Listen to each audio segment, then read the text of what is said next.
रोम रोम भाइयों। ओम ब्रीं জুং চাং এই মা কালী ভদ্রকালী, আজ তোকে আমি এই পাঁঠাটা চড়াবো। এই পাঁঠা চড়াবের পরে আমি সব থেকে বড় বোকাচোদা, যে প্রেমের গুরু ভূত রাজা, যে রানীর রাজা, তাকে আমি আজকে ধরবো। সমস্ত বশীকরণ দেখে সমস্ত শয়তানের রাজা আমার হাতে কবজা হবে।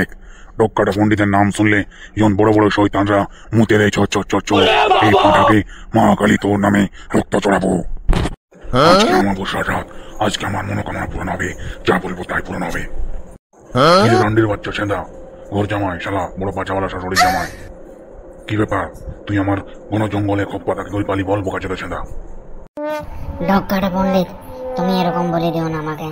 আমার মাথা গোজার টাই সব হারাইছি। ওই গুদমানের ডান্ডা লক্ষ্মী মাইকে রেপ করে পালাইছে। এখন আমি জঙ্গলে জঙ্গলে দূরে দূরে ভটকাচ্ছি। তুমি যদি আমার সাপোর্ট না করো তো আমি শেষ আজকে। আচ্ছা আচ্ছা, গুদমানি ডান্ডা যদি দিয়ে পালাইছে নাকি রাশিয়া? তার জন্য তোরা তো ক্লাবে পৌনমাইতি সেক্রেটারি হতে গেছিলি নাকি? ক্লাবের সদস্য পৌনমাইতি হতে গেছিলি, তো আমার পুলিশ তোরা খুঁজবেই তো। ডক্কাটা পণ্ডিত, আমি এত সব কিছু জানি না। তুমি তোমার আশ্রমে আমাকে বসে থাকতে দাও সারাদিন। তুমি যা বলবে তাই, পাঁঠাটার ছালও ছুড়ে দেবো, মাংস কেটে দেবো, সব করে দেবো। জাস্ট আমাকে এই কিছুদিন যতক্ষণ না পুলিশের আতঙ্ক যাচ্ছে ততদিন আমাকে এনে থাকতে দাও। তারপর আমি তোমাকে আর বলবো না থাকার জন্য। তার মানে তুই আমার কাছে থাকার জন্য সব দিতে পারবি? তুই তোর গান দিতে পারবি তো? মাঝে মাঝে আমার গান লাগে কিন্তু। কি আর বলবো ডক্টর পণ্ডিত, তুই যে সাধু এসে মহাচোর আমি বুঝতাম না। ঠিক আছে, বিপদে পড়েছি তো সব দিতে হোক, টাকা একটা ঠাই জেলে আমি ভাত খেতে লাগবো। তোর কেন তো পাঠা মাথা খাই বাঁচিয়ে যাবো, কিন্তু জেলে থাকতে লাগবো। ঠিক আছে, আমি দিয়ে দেবো গান। ঠিক আছে, এই পাঁঠাটা যখন বলি দেবো তখন ভালো করে হাত পাগলে ধরবি, ঠিক আছে? আর তুই এখন আমার কবজায়, যা বলবো উঠবো বসো, তুই আমার কথায় চলবি। তোকে আমি পুলিশের প্রশ্রয় ছানাও ডিংতে দেবো না, ঠিক আছে? তুই টেনশন নিস না, তুই আজ জঙ্গলে যতদিন খুশি থাকবি।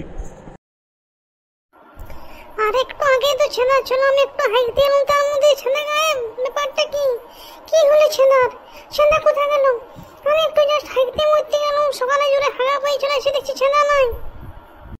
তার মানে বাড়া আমার স্বামীকে কি পুলিশে ধরে নিয়ে গেল? যেটা ভয় সেটাই হলো নাকি? আমার মা এত চেষ্টা করলো তাও কি পুলিশে ধরে গেল? যাই যে আমার মাথাটা খারাপ হয়ে যাচ্ছে। কোথায় গেল ছেঁদা? ছেঁদা রে রাত্রে কত সুন্দর আমার পা করে কাঁদালি কত করলো, এখন কোথায় গেল?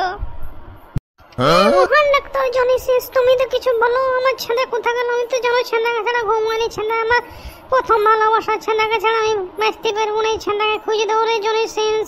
এই আমার গুরুদেবের সৈয়দ মিয়া খালিফা, তুমি একটু ছেলের ব্যাপারে রক্ষা করো। কে নিয়ে গেল ছেলেকে?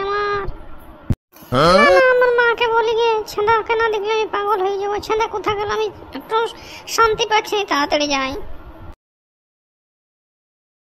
আজ ওরা মোকা ফরকটা তুলে পোকা পোকা দিয়ে দেবে।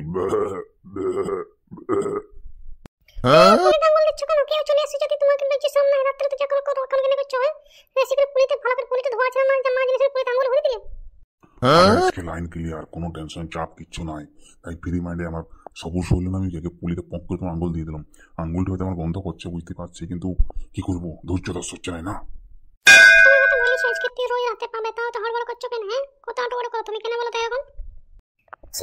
আমার ছেলে ঠিকই বলতে কি গুদমানি রান্ডা রান্ডি দিন দাহাড়ে কি নাকি করে, আমার ছেলে ঠিকই বলতে। আরে বৌমা, তুমি কি খবর? হঠাৎ তুমি? হঠাৎ মানে ছেঁদা ভর্তি দেয়, তোমরা জানোই কথাটা। ছেঁদার কোনো খোঁজ খবর নাই। ছেঁদা কোথায় গেছে কি করছে কোনো খোঁজ খবর নাই। তোমাদের খালি লাগা লাগিলেই ব্যস্ত রান্ডা রান্ডিরও। মা ওরকম বলিস না রে, এটা আমার জামাই বটে। আমি যথেষ্ট খবর রাখি, আমরা যাই করি না করি আমি যথেষ্ট খবর রাখি রে। ছেঁদা সকাল 5টাতে গায়েব। তোমরা কি খবর রেখেছো? আমি ছেঁদাকে ছাড়া বাঁচতে পারবো না। ছেঁদাকে তোমরা খুঁজে আনো যে কোনো উপায়ে। আরে এতে তো কান্নার কি আছে? ছেঁদা তো আর বড় বাচ্চা ছেলে নয় না, ওর বিয়ে দেখে যথেষ্ট জ্ঞান হয়েছে। তুমি কি জন্য কান্না করছো? তার জন্য আমি যাচ্ছি এখনই বাইরে। আসবো তো ছেঁদাকে নিয়ে, একদম চাপ নিও না, আমি যাচ্ছি, ঠিক আছে? ঠিক আছে ঠিক আছে শ্বশুর মশাই, তুমি যে কোনো তাই ছেঁদাকে ধরে আনো। কোথায় গেল কি করলো জানি না। সকালে এত সকালেও কোনোদিন উঠেনি, যতক্ষণ আর গায়ে বাঁশ বই ততক্ষণ উঠতে পারে। তো কি করে উঠলে তো সকালে? আরে ঠিক আছে পানুয়া যাচ্ছে তো, নাকি তো কাঁদিস না। তুই যা নিজের ঘটনা গিয়ে শুকিয়ে না যা। ঠিক আছে আমি যাচ্ছি, কিন্তু আমি খাবার তখনই খাবো যখন ছেঁদা আমার এখানে আসবে। ময়না, ছেঁদাকে আমি খুঁজে আসি, খুঁজে আরামসে রিল্যাক্স মাইন্ডে রাত্রে যাওয়া হবে, ঠিক আছে? তুমি এখন কোনো চাপ লিও না। তুমি যাও, আমি আমার বাবারা মেয়েটাকে দেখে খুব খারাপ লাগে। তুমি যাও, ছেঁদাকে নিয়ে এসে যে কোনো পাই।